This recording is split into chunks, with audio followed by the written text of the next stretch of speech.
Welcome to Couples Therapy in 7 Words. I am your co-host, Judy Alexander, and I'm here with my husband, Dr. Bruce Chalmer. Well, hello, Judy. Hello, viewers and listeners. And Judy, tell folks our topic for today. Toxic workplace? The 7 words can help. An interview with Leanne Abraham. And we just finished that interview. And, look, what can I say? Here is someone, the way I got to know her, as we'll mention briefly in the interview, is she read all my books and had great things to say about them. And she is a skilled executive coach and works with teams. Yeah, she gets called in to help companies and businesses improve their environment. Right from the CEO level on down. Right. And an experienced CEO herself, actually. And she uses my stuff. It's so cool. Yeah, she saw the 7 words, the be kind, don't panic, and have faith, and said, I can apply this to help businesses improve their work environment. Which, of course, I'm flattered by the fact of someone taking those ideas I came up with. And also, it's such a cool example of something, I thought of it in a particular context. And here comes some person who is realizing, hey, this applies in other contexts where you're working with people too. Where you never would have thought of it. Which I just think is so cool. So I hope you will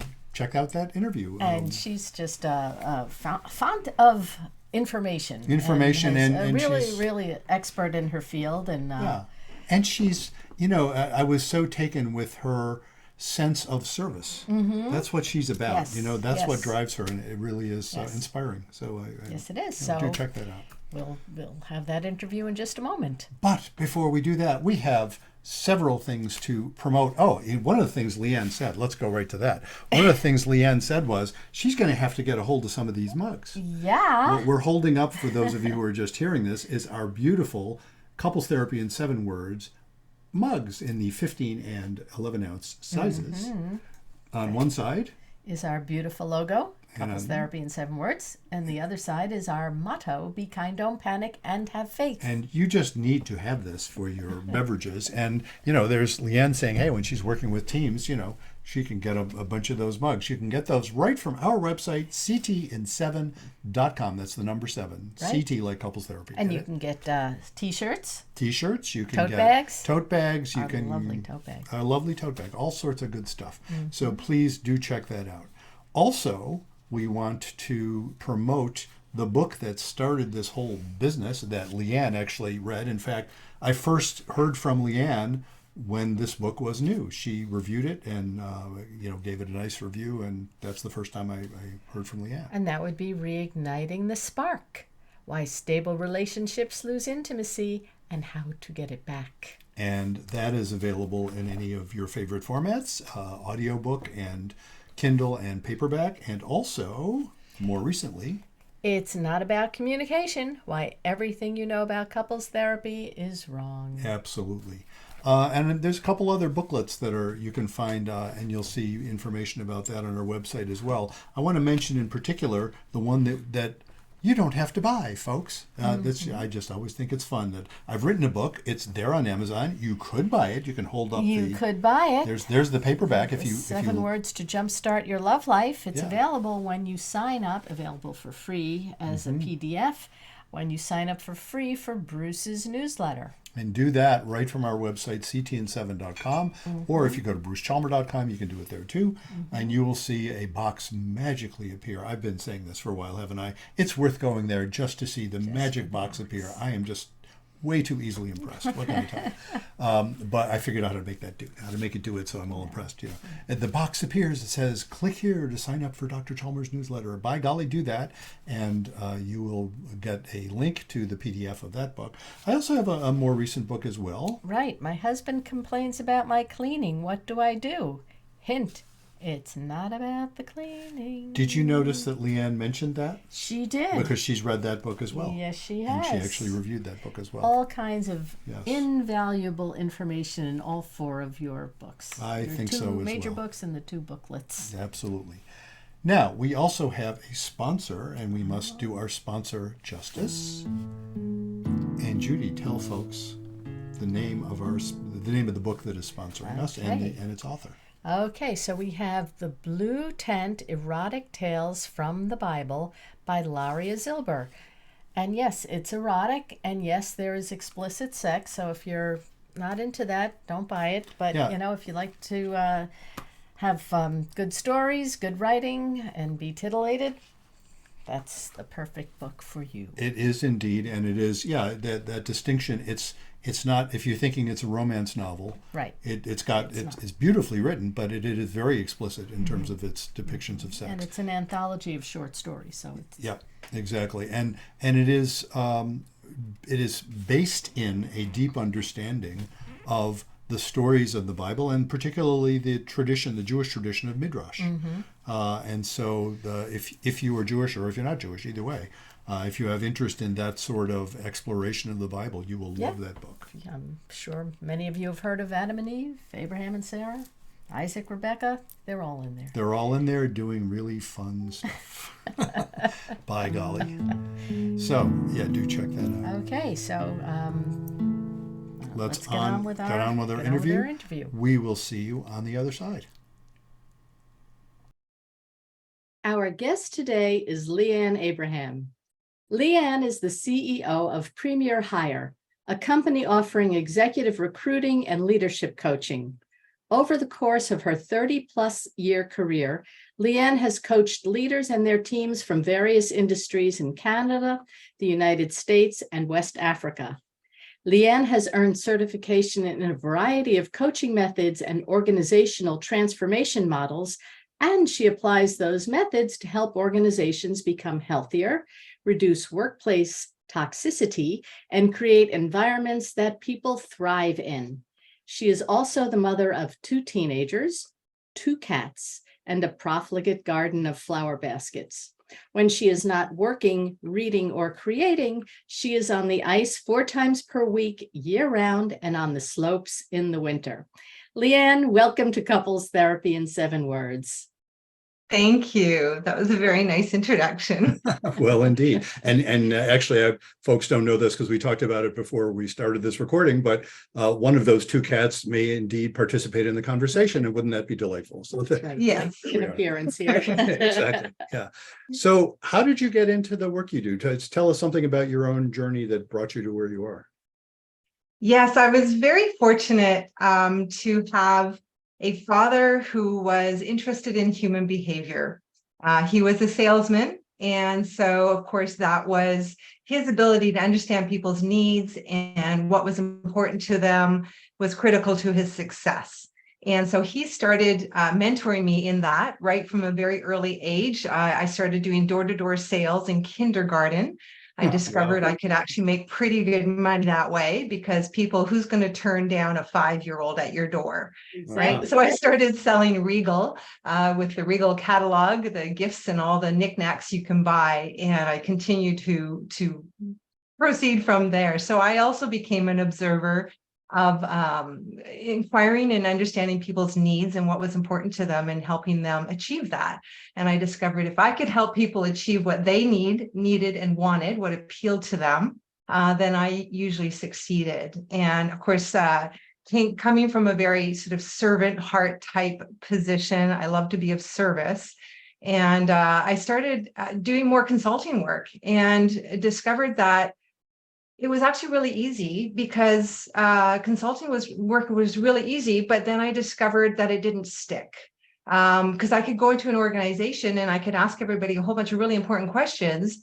I'd discover what needed to be done because people wouldn't either talk about it or they couldn't figure out how to have those conversations.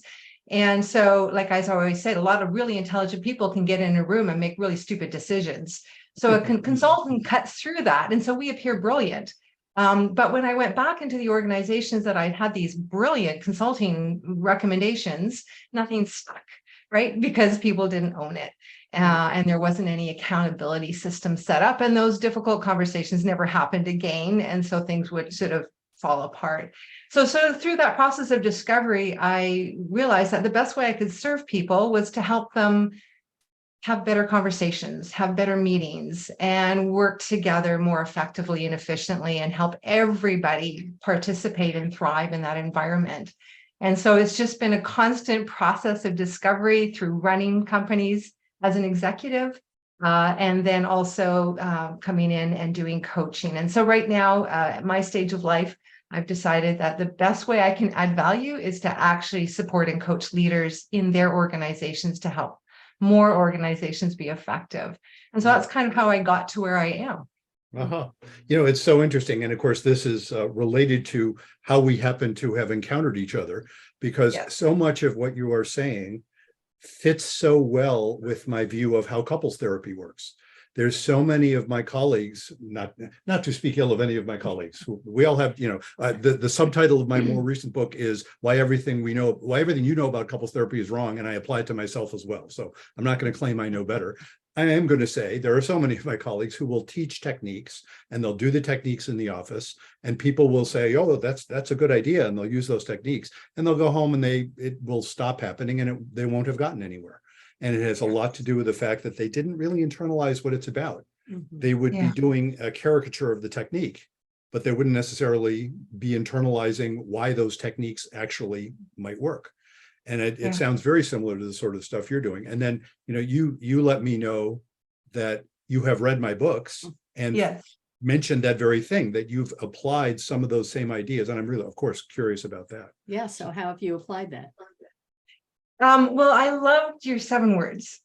That's what got my attention. Because simplifying things for people and having, simple models for people is really powerful. Because as you say, we can give them, I would go in and just completely overwhelm organizations, right? I do 2-day workshops with leadership teams, and they would just be full, right? Like all this, how to problem solve and do this and do that, and how to build purpose, meaning, and strategy, and how to set goals. And, they would just be completely overwhelmed. And then they'd apply, about this much. Mhm. And, as you said, when it really comes down to it, it really comes down to how we are in relationship with each other to be able to use these tools. So, I kind of backed up and went, okay, I need a really, really simple model that will help us get through those more difficult conversations so that we can actually use these models and not end up blowing up or going silent or going violent. Violent, I don't mean like, but, blaming, labeling, being mean, Yeah. being absolute in our conversations type of thing. Sure. And so, I started utilizing Rosenberg's model of issues clearing, right? Nonviolent communication, right? How do we have responsible communication? But there's an element missing of it in that model. And that is, how do we get ourselves out of that emotional response where our, adrenal glands kind of kick in all that hormones, which actually turn us into kind of really unintelligent people, and doing things that, we normally would never do if we were actually thinking properly. And so, when I saw your 7 words, I'm like, oh, well, that's just brilliant. Of course, it really is about, I really work with teams about helping them find that mutual purpose. Right. So that was the element that was missing. Yes, we can all say, yes, yes, be kind. Absolutely. Be respectful, be thoughtful. Know we're in this together. Know we all have the best of intentions. Agree that we have the best of intentions. That being kind is really important, and not panicking, recognizing our stories are creating our emotions, right? Tracing back our path as to how we got to that emotion, really being self-aware, right? Of our patterns and our triggers. And so not panicking, really important, or being aware when we're panicking so that we can just kind of talk about that to bring it down. But the having faith, that's the key, as I think you also discovered, right? In reading your books, it was kind of, that was if anything, is like, my oh, you need brand. this one more thing. Yeah, if anything is my brand, that's my brand, the have faith part, Mhm. because that's Yeah. what lets you not panic, which in turn lets you be kind. I have to hold up my my little cup that has the motto on it here Awesome. for the sake of folks who are watching. I know a lot of people are just listening to this, but we have cups that we we tout on our intro and outro. Be kind, don't panic, and have faith right on the Yeah, cup. because that have faith is finding that mutual purpose. I always say to people when I'm coaching them, is like, I have to buy some of those cups. I'm going to go buy some of those cups. Go to our website, CTN7. I will. We'll throw in a I little ad will. there. I will. I'm going to get some for my next team meeting and have them all, everybody with the cups, right? But Yeah. I always liken it to the triangle, right? I like triangles. Triangles, I think, can solve world hunger, right? If we look at the world in triangles, because if we only have two choices, we have a dilemma, right? And that makes our brains don't work really well with that, because it's either this or that, and then we just feel stuck. So we don't like this or that. If we have three choices, so my triangle, then now we have a conversation. Now we have alternatives. Now we have choices. Right? And so, you're be kind, don't panic, and have faith is at the top of the triangle. And so the top of the triangle is finding our mutual purpose, right?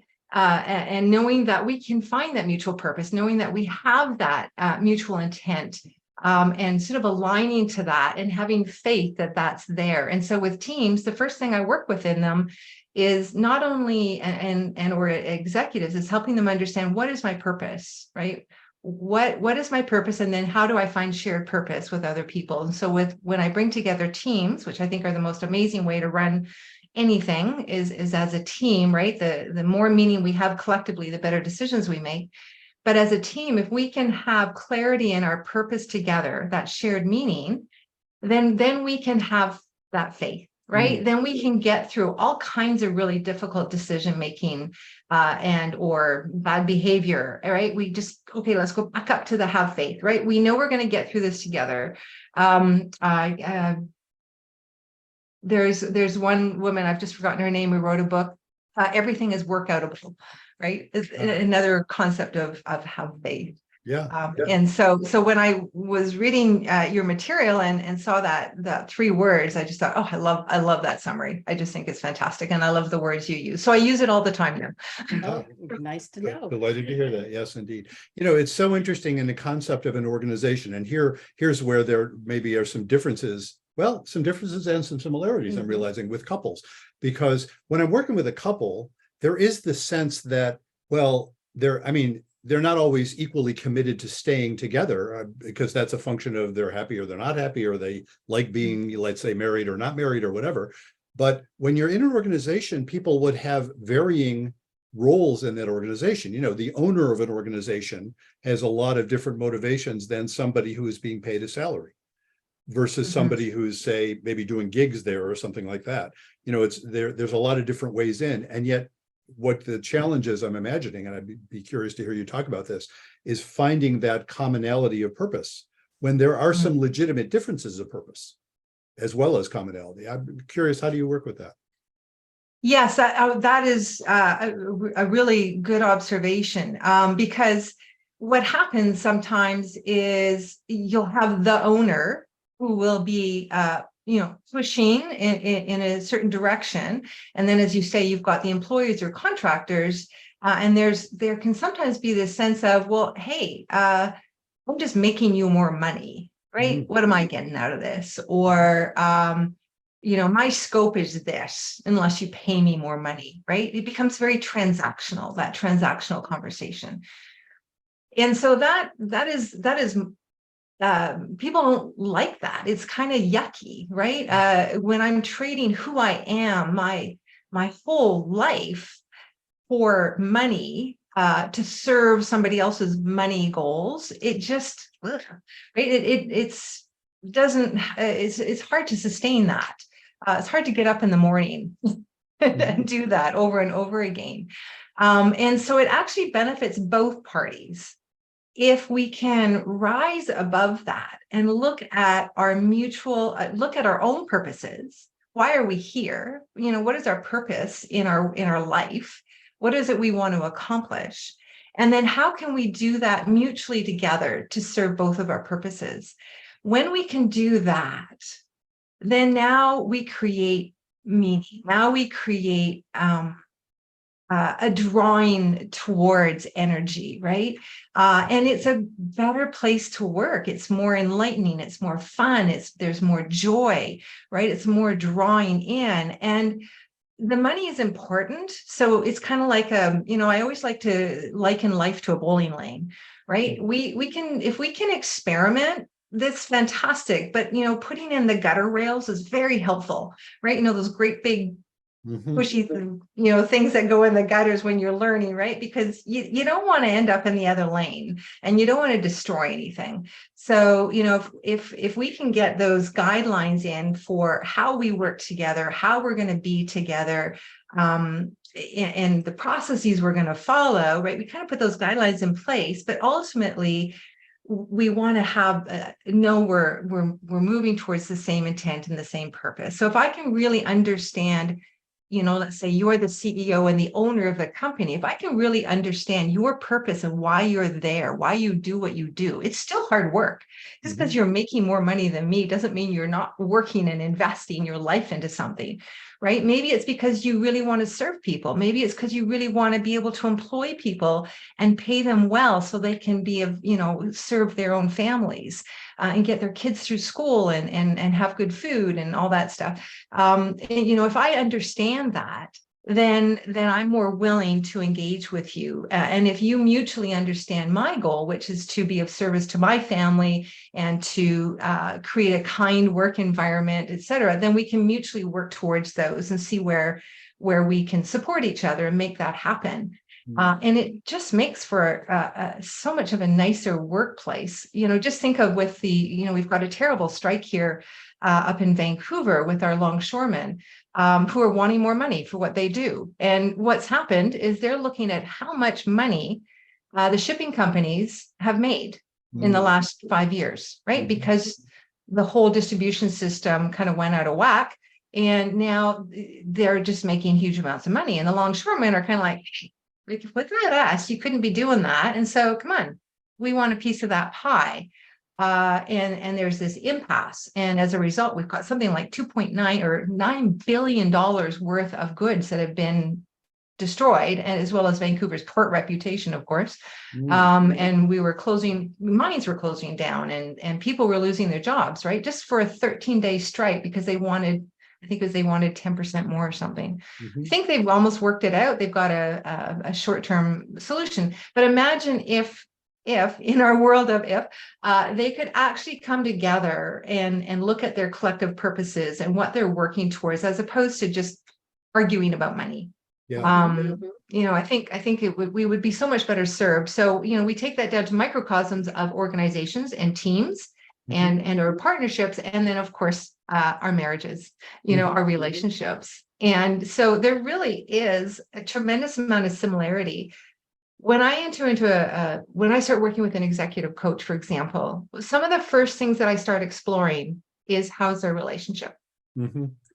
I mentioned to you, I often end up, not that I want to go there, but really actually supporting kind of a one-sided marriage therapy. Because, and I'm very careful to then pass them over to experts such as yourselves, because that is not my area of expertise, and I don't profess to be an expert there. But if they're doing well in their relationship, then I know I can draw on those success skills, those relationship skills, and encourage them to move that skill over to their workplace, and vice versa. If they're doing well in their workplace, but I hear the griping comments about a spouse who's making their world difficult, then I'll encourage them to take the skills here and move that over here. Because there's just so much overlap. And I'm always surprised at a CEO who's like, oh, I never thought about that. It's interesting to me, I don't know how to imagine somebody who is genuinely able to interact with their spouse in a way that is genuinely mutually respectful, and also is a horrible CEO. Now, I mean, maybe they could be incompetent in various ways, but I'm thinking, somebody who would then treat people horribly. I don't know how you do that. The stories you hear of, Nazis who were supposedly nice to their families. I hear more stories about Nazis who were abusive to their families. It seems to go together more. More that. I don't know, Leanne, I'm curious. What do you? I don't know. For the most part, if in the exploration of what this person is looking for, what they're wanting to accomplish, like, why are you here? Why are you in coaching? For the most part, those who have strong relationships and or they're good parents, they've learned good parenting skills, it's usually just a fine-tuning process. Yeah. Usually there's just some gaps in their knowledge and understanding of how teams work, or how to transfer those skills into a team environment or into an organizational structure that's big and kind of looks overwhelming, because it's not one-to-one necessarily, it's one-to-many. And how do they take that one-to-one skill set as a parent or as a spouse to one-to-many? Often that's the transition I'm helping them do, because they've got the skills. It's just, how do I do that in a group? How do I do that with a team? And it's a fairly simple transition for them. Those who come to me because somebody said you need coaching, I was just going to ask. yeah, that's a lot more work.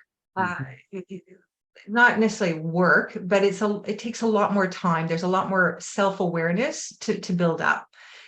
Because they don't have that they don't have the base models, they don't have the awareness of their triggers, of their patterns that are actually creating the self-fulfilling prophecy, right? So when I start with somebody and I ask them a little bit about their meaning, and I use a number of different techniques to really understand their belief systems, right? And so when I start hearing things like, oh yeah, they're all jerks, right? Oh yeah, that whole department's impossible to work with. Yeah, I can't get anybody to do anything. People are not accountable. Oh, those millennials, they don't want to work, right? Oh, those Gen Xers, they just want to tweet and Instagram all day long. They don't know how to work. So when I hear absolutes and belief systems that are fairly closed, I know we've got a little ways to go. So when you come into these toxic environments, how do you turn it around? Yeah, that's a big is first is awareness. So I'm sure, like, when you guys are doing therapy, it's you're actually creating a mirror for people, I would imagine. And much like I'm doing that, I'm creating a mirror for people. What's going on? What's happening here? What is it you don't like? What do you think is going on? And then I go into, people, in creating that safe environment that people can start to describe what they think is going on, what they're uncomfortable with, what they don't like. And then I move it to, surprise, surprise, what role are you playing? What stories are you telling? What role are you playing? Is it true? Is it not true? And then what do you want? Right? What would be perfect for you? And so I work with teams to help them go through this process of self-awareness. And often I'll do a diagnostic tool to help them speed that up, because I'm usually only given 3 hours. You've got 3 hours to fix this team. Okay. Yeah, no problem. I can do that. What are you going to do with the other 2 hours? Exactly. Yeah.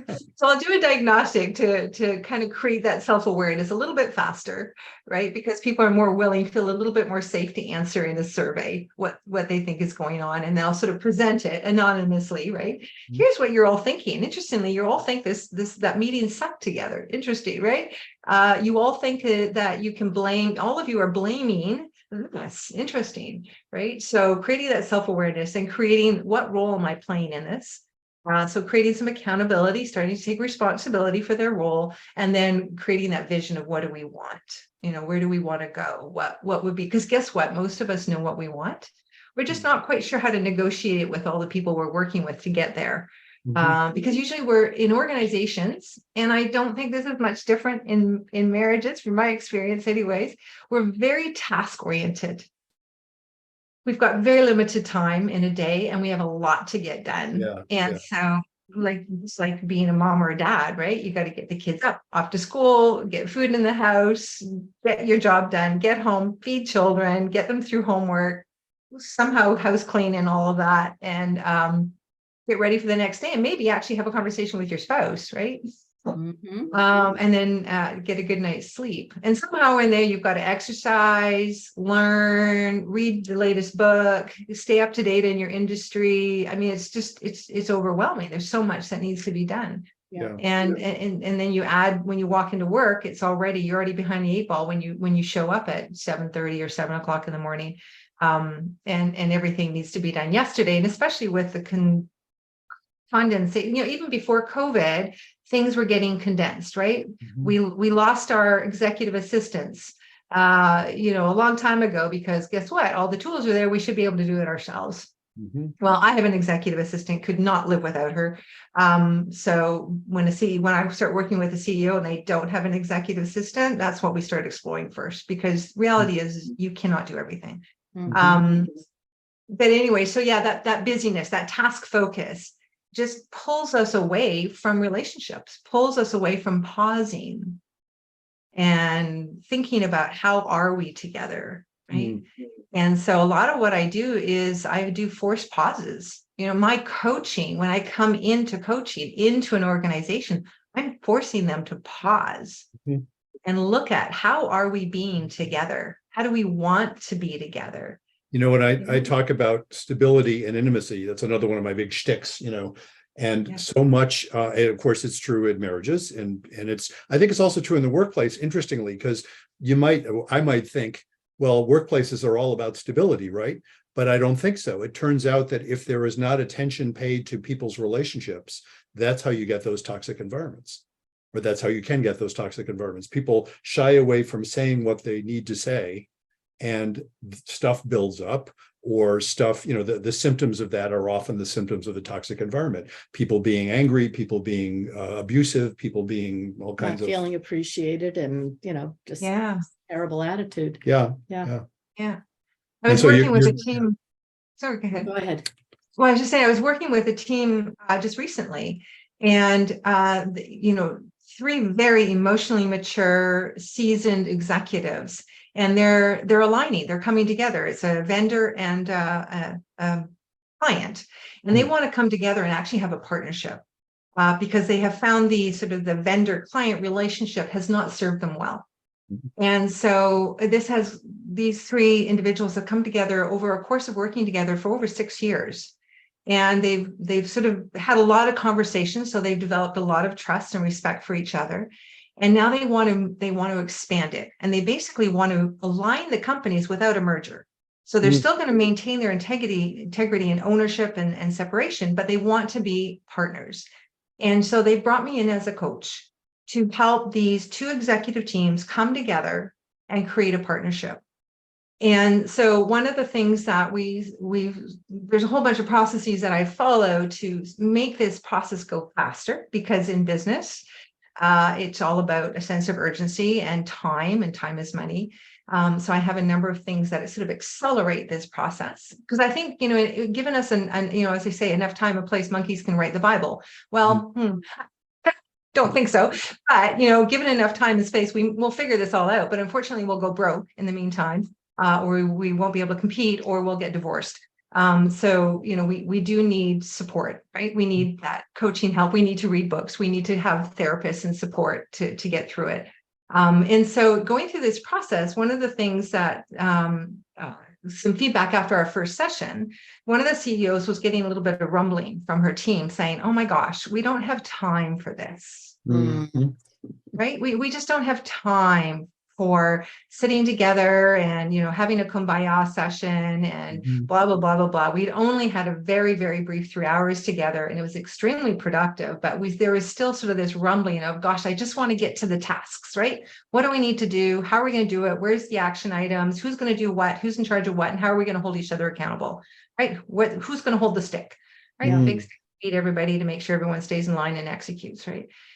So what I did is I actually did a virtual, I just did a little video, because again, we didn't have time to meet. We didn't have time for me to do a workshop with them. So I did a video, of, why we need to go slow to go fast, right? Why we need to build these foundations of how we're going to be together so that we can go fast. And I just talked about different stories of what happens if we don't build these foundations and agreements, right? If we don't build our clarity of purpose, mutual purpose, if we don't establish agreements on how we're going to be together and establish processes of when we get in conflict, how are we going to manage that, right? And then the tools to do that.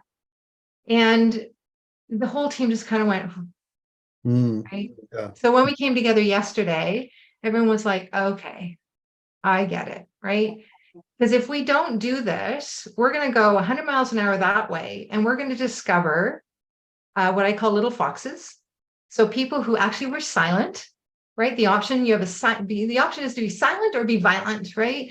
In when we're not happy about things. And so most of the part, people are silent, right? As you've discovered in marriage therapy, right? We withdraw, we don't say anything, we become passive aggressive, right? And so what I call these little foxes in our organization, and they actually will become, without even them being aware, but they'll actually become quite malicious in the implementation and destroy it. Right. So we can't have little foxes. And then we have the people who have documented their I told you so that they can say I told you so at the end of the project. Right. So their engagement is pretty low to minimal. And then we actually have conflicts occur, which actually destroy the whole process. And people go off and do their own thing. And now you've got, 12 organizations or 12 divisions doing completely different things without being any kind of cohesive. And you've got clients going, what the heck's going on? Right. And so that all falls apart and they go to another company. So the fundamental core is marriage therapy. It's how do we have conversations? How do we relate together? And so, that sounds so right on. That sense that what I was thinking of is things like, nonviolent communication, stuff like that is great if you have a sense of shared purpose, because so many times people will say, just give us the tools, give me the techniques. And the trouble is the techniques are fine, except that they, that's my whole shtick about my book. It's not about communication.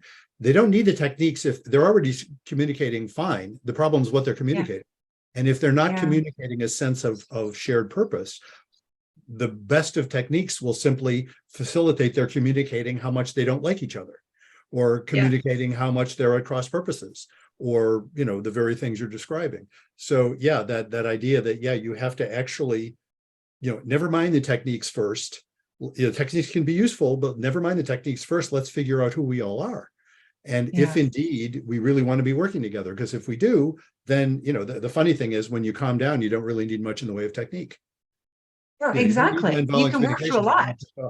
That's, Yeah, it's really quite brilliant. When people start to when the light bulbs go on, it's really exciting because you're right. I have my issues clearing model, right? Okay, everyone print this out, put this on your desk. But without that, have faith. Without that purpose, nobody picks up the piece of paper.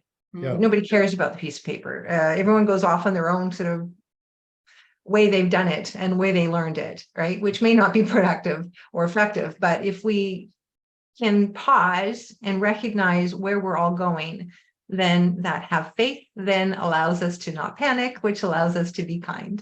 So it's brilliant. There you go. Wow. Comes back to that. How about that? What else should we be asking you about? One of the things that I think is really important for people to understand, like if everyone works, right? Everyone is working with some sort of a team. I think one thing that's really important for people to understand is how valuable the team is, right? So we understand how important our relationship is, right? That we are in a partnership together, right? We are equal partners to achieve our purpose in raising our children, in contributing to our community, and creating a great life together, right? And exploring how to have fun together and thrive together, right? Support each other. The same thing can happen in a team. And so too often, when I come into an organization and, the CEO is like, I'm so irritated. This is not working. This group is not talking to this group and this team is not performing, but this team is, it's just like, how do I get this all to work? Right. Or poor decisions are being made, or I have the CEO has a vision, right? This is what I want. And he or she just can't quite figure out how to put that into everybody else's brain, right? So there's problem one. But so really, actually, the power is in the team. And so a lot of time that I spend is helping that CEO let go of their obsession, let go of what they think is right, right? And I think in couples, I'm sure you said, there's one person who knows the right way of doing this. And it's about, usually there's one who's fairly sure that this is their way is the right way to parent, to argue, to clean the house, right? It's not about the cleaning. And so the same thing with the leadership team or the leader, that they need to kind of let go and they need to have faith that they have hired smart people who Mhm. have that shared purpose and vision, right? And that have faith that if they hired the right people who have that same vision, notice I don't say who have the skills and techniques and strategies, right? No, they need to have a shared vision with shared values, shared purpose. Purpose and vision, I kind of use interchangeably, but the shared values, if that is there, if you've done well in your hiring practice to align that, then you need to have faith that when these people come together, they will figure it out Mm. and they will actually do a better job than your one brain can do, right? Because you're not that brilliant. You Yeah. cannot possibly look at all the systems and interactions. I liken the organization is a million cogs all going like this, and somehow we need to get them all working together. A CEO cannot envision all that at Mhm. all, right? I mean, why do we have focus groups? Because we need to find out what people are thinking. And what they're looking at, what they're seeing. And so having that team, so creating that, just have this collective knowledge and pushing team as far down to the front line as you possibly can and enabling those people for decision making. And having that ability to make decisions, right? Again, with the bumpers, we need the bumpers all the time, right? Because there's certain things that need to go to the next level because they may not know about the other systems going on. Like we don't have that much cash, for example, or our runway is pretty short, so we actually have to move faster than that. But to drive everything down the team and then help teams work well, Mm. and Yeah. that's why I come down to, right, be kind, don't panic, and have faith at the team level. And how do we do that as a team, right? How do we create that shared purpose? Then how do we agree on how we're going to be together? We're going to be kind together. And we're not going to panic. We're going to call each other out when we see each other go into stress behaviors. And so I'm actually curious to know for you, one of the things that is to how you sort of teach this or coach this. One of the things, the don't panic part in my team work is having people be vulnerable of when they're panicking. Mm-hmm. And so when things are going on, often as a team coach, I'll give people space to share what's going on for them, because of course, in that sharing of their panic mode, then that can help them actually take down that panic mode so their executive brain can re-engage with us. And so often it'll be things like, oh, John, I noticed you've been quiet for a while. How are you doing? Mm-hmm. Mhm. And John knows, because we've agreed early on, that we're going to be willing and take chances and share what's going on for us, Mm-hmm. even if it sounds weird, right? So John will go, and I'm going to say, how do you feel in your body? I might have to help him, especially when I'm working with more technical focused people. That's a generality, but it tends to be true in my experience. Especially technically focused men. That's what I've noticed. There is a gendered component to that as well, often. Not to, Yeah. but there is a gendered component. We as men tend to be less aware of what's happening in our bodies, I think, than women as a group. Yeah, as my boyfriend says, man, I just want to solve the problem. Mhm. Yeah, Right. right, You exactly. don't care how my body's going. It's like, well, maybe it'd be important. So, I might say to, John, well, maybe how are you feeling your body? And he's like, I don't know. Well, can you put a word to it? Tense. Okay. Another word, irritated. Okay. And so what's going on in your head, right? Let's retrace it. What story's going on? What's the story that you're saying to yourself that's creating that? And so I'll kind of coach them through that process of tracing back Yeah. where they're coming from. So to create that increased self-awareness. And what happens is everybody else on the team starts doing that same thing for themselves, right? So although we're focused on John, everyone else is doing that to themselves. Yeah. And then we get all these ahas going all the way around the room. Yeah. And guess what happens? I'm curious. I'm going to ask you that question. Does it happen in therapy? We end up laughing. Oh, yeah. Oh, It's the most absolutely. beautiful thing. I mean, I get tears when I think about all the circumstances of when we go through that process and when everyone starts laughing and giggling, then I know we've had a breakthrough, right? Yeah. Yeah. There's well, and of course, I talk about the aha moment. I also talk about the oh shit moment. And the oh shit moment is often a precursor to the aha moment. The oh shit moment is not when you've solved the problem. It's when you've realized, oh, I see what's happening here. You're having these misgivings and I'm not, but I see why you are. You're not crazy, but I'm not either. Oh shit, no wonder, And then you've developed that joint brain, what you've described in terms of your respect for teams. I find that so interesting because the notion of intimacy, when people are in an intimate conversation, they have formed a joint mind. And joint minds are going to think things that none of the individual minds will think. And that's very useful. It could be useful or it could be horrible if they get into groupthink or something. But the point being that team is going to have those possibilities when it's not in a panic. And people can be intimate when they're not in a panic.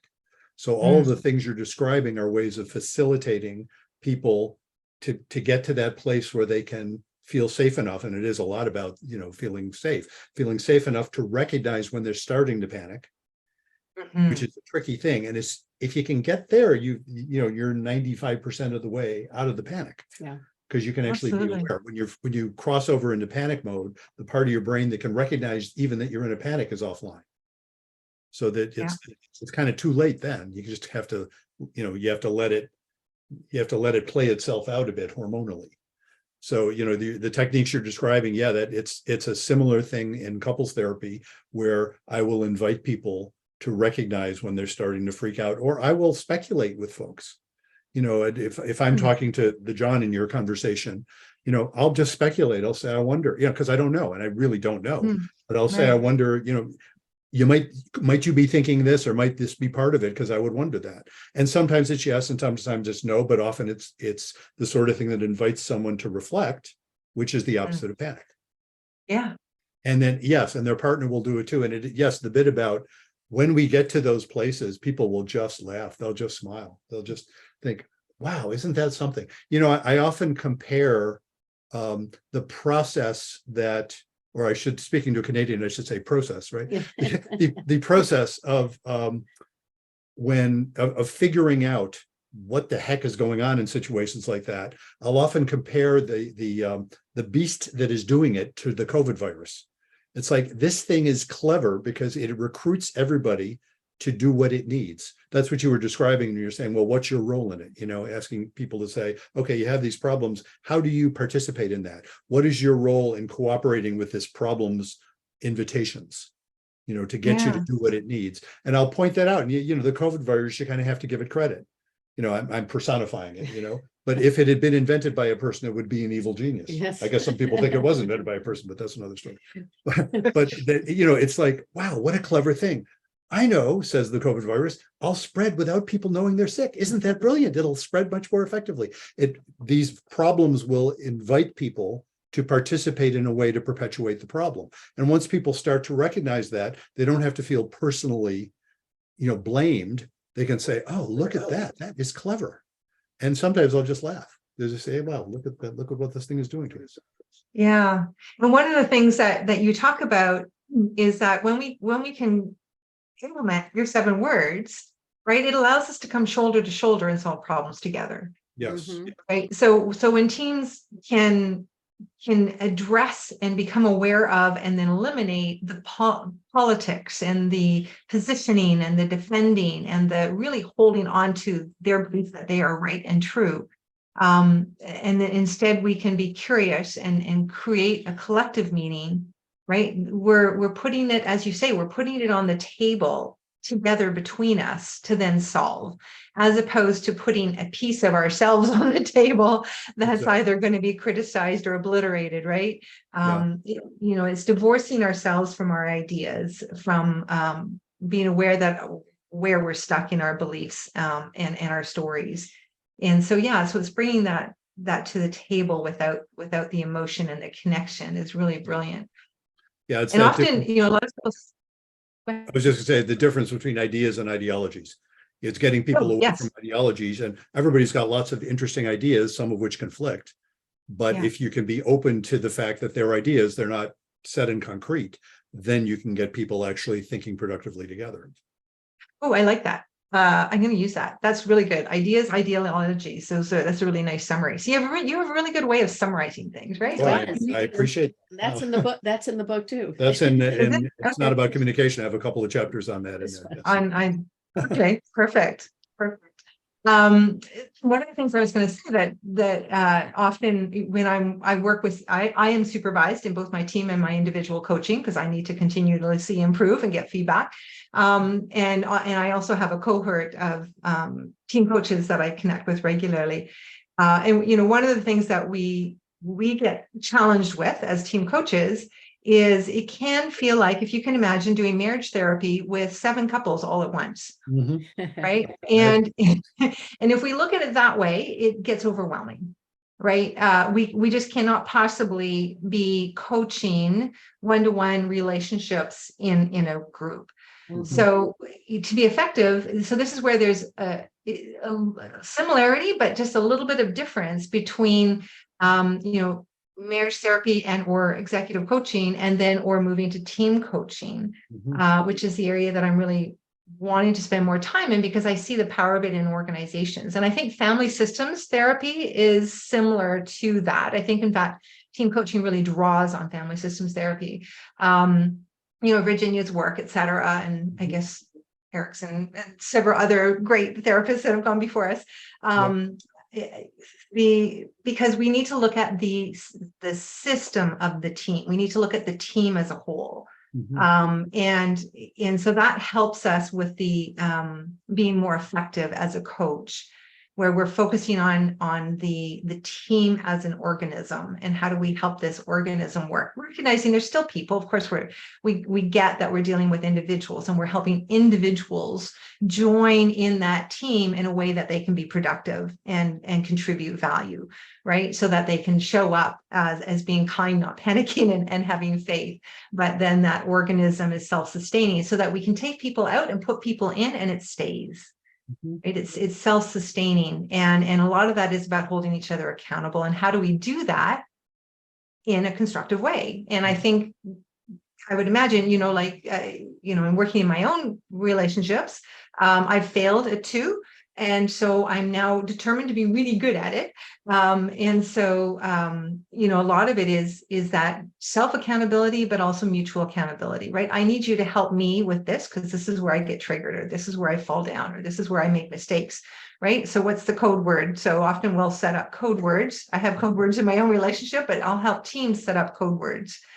Right, when somebody goes on a podium, for example, and just starts, right, nobody can dare look away because they'll feel offended or disrespected, but yet, oh my gosh, if this person could please summarize their point, because they're just pontificating and they're trying to brainwash us all or whatever it is, right?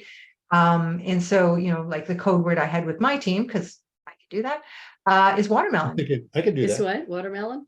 Watermelon. So I'd be going on and on and on, and I'd have a team member go, watermelon, right? I'd be like, oh, okay. We have a friend whose word is kumquat.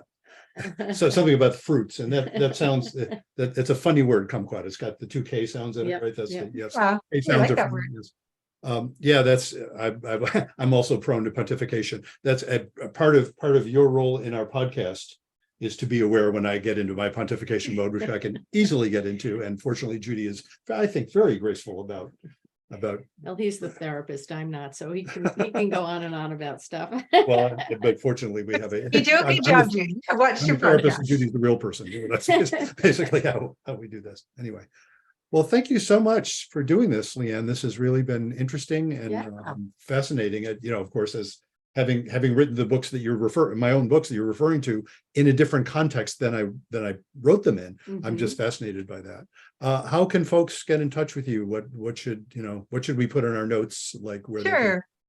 Yeah, it's really easy to be in touch with me. I'm on LinkedIn, so you can just search for Leanne Abraham. And I believe I still have my location as California. My business is actually in the US, in California. I was there for 10 years. But COVID moved me to my hometown to be closer to my family. And so I'm up here in Vancouver, British Columbia, I'm Canadian, but my business is in the US. So I actually do business in both countries. I no longer do business in Africa, but I'm happy to do remote work there. But yes, my website also premierhire.com, which is premier like an opening. So it has an E at the end of it, and hire, HIRE.com. And in that, you can actually book a 15-minute free consult with me. Share with me kind of your challenges, your concerns, if you think I could help, or if I can't, then I can certainly refer you to lots of different alternatives that might be helpful for you. Great. But Well, happy to have people reach out to me. Well, thank you so put that note. much. Thank you so much. Yeah, it was a pleasure. I'm just delighted to have met you guys, and I'm delighted to have some books to refer people to when they start talking about their marriages. Well, I hope you enjoyed that interview as much as we enjoyed interviewing Leanne. Absolutely. Do check out her information, and that idea of applying the 7 words the way she does. And it's, what can I say, as an author, it's so delightful to hear somebody be so fluent in my work. Yes. She's explaining it as well as I do. Well, better, because it's someone different. Right. And she's applying it in ways that you hadn't thought when you wrote the book. Absolutely, which is So really just goes to delightful. show you, the 7-word formula can be applied across many different areas in life. And let me take that opportunity to invite viewers and listeners. If you have ideas about that, or if you're doing that yourself, we would love to hear about that. And if we can actually generalize that a bit more. If you have anything you think would be of interest to our audience, and if you think it will, I'll bet it will. It probably will. Do get in touch with us. Right. And you can do that easily by going to our website, ctn7.com. CTN7, CT, the initials, and the number 7, numeral. Yep. Arabic numeral. Don't spell it out. That's the one, yes. ctn7.com. And you'll be able to get in touch with us. You'll be able to sign up for a slot to be interviewed. Yes, if you'd like to be on our podcast, just go to ctn7.com and sign up for time. And we'll put in another word. We haven't been doing listener letters as much of late. And to do with Leanne wouldn't have made a lot of sense anyway, because she was talking about, I don't get questions about how to fix organizations, right. But if you have any sort of question that you think you'd like us to address, do drop us a line. Right. You do it right from the website, ctn7.com. Let's put in a couple of words now. First of all, a word from our sponsor, and our sponsor is The Blue Tent, Erotic Tales from the Bible by Laria Zilber. And if you go to lariazilber.com, and that's for those of you who aren't seeing it on the screen right now, LARIAZYLBER, lariazilber.com, you will get all the information you need to be able to order the book, and also available in any of the 3 favorite formats. You can get it in paperback, you can get it in for Kindle, and you can get the audiobook narrated by none other than me. Yes, Judy's beautiful voice. She has a beautiful voice, part of what I fell in love with. Well, I fell in love with all of you, of course, but your voice was certainly a key part of that. And beautiful voice for reading erotica, I have to say. Maybe I'm biased, but nevertheless, I think other folks will find that as well. Well, we hope you'll agree and buy the book. Absolutely. Okay. So let's also just put in a brief plug for the other books that... The other books, right? The other books that launched this podcast. That's right. Reigniting the Spark. Why relationships lose intimacy. Why stable relationships. Why stable relationships lose intimacy and how to get it back. And it's not about communication. Why everything you know about couples therapy is wrong. And information about those and the other books that I've written as well is also available on the website. Judy's holding up the other 2 books. 7 Words to Jumpstart Your Love Life, and My Husband Complains About My Cleaning. What do I do? Hint, it's not about the cleaning. Those are available also on Amazon. Information there on the website. If you go to ctn7.com, there's a books tab. By golly, you'll find it. And don't forget to go there and go to our shop at ctn7.com, where you can purchase the mugs that Leanne talked about purchasing. Yes, and all that wonderful merch. All that great merch. And so until next time, remember, be kind. Don't panic. And have faith.